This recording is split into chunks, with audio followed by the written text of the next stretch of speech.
Hi friends, good afternoon. এখন বেলা 3টে বাজছে, মোটামুটি 3টে হচ্ছে। আর খুবই বৃষ্টি হলো এখন, কমসে কম 1 ঘন্টা তো বৃষ্টি হলো। খুব মেঘ কালো করেছিল, এখনও দেখে নাও তোমরা কালো কত করেছে। এই দেখো, আমার গাছটাকে দেখো কত সুন্দর এখন বৃষ্টি হয়ে পড়ে। এই দেখো আমাদের পুকুরটার সিনটা, সামনে হচ্ছে এটা হসপিটাল, হচ্ছে আমাদের সাধারণ হসপিটাল PGMCH দুমকা।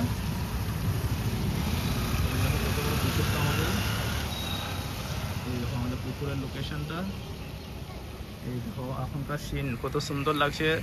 পুরো বৃষ্টি হওয়ার পর একদম ম্যাগ কালো করেছে, এখনো একটু ঝিমির বৃষ্টি হচ্ছে। তারপর আমার একটু গাছগালাও দেখে নাও।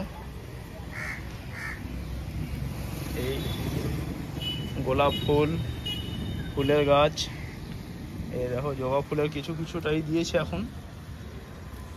আর একটা গাছগালা দেখে নাও, এই দেখো আমার জবা ফুলের গাছটা। এখন বৃষ্টিতে আরো হয়ে গেছে। এদিকেও কটা গাছ আছে দেখো, এদিকে গোলাপ হয়েছে, এদিকে বেলি ফুল, এইখানে কাকটা চেঁচাচ্ছে। তো আপনারা বলুন, আপনাদের ওইদিকে কাদের এরিয়াতে বা ডিস্ট্রিক্টে বৃষ্টি হয়েছে কমেন্টে লিখুন। আর আজকালকার সানডে ওয়েদার দেখুন। এটা আমাদের হসপিটালটা, তারপরে আছে এই জেলখানার, এটা হচ্ছে জেল গেট, এটা জেল ট্যাঙ্কি। চলুন, ধন্যবাদ। আশা করি সবাই ভালো থাকবেন, সুস্থ থাকবেন। Thank you.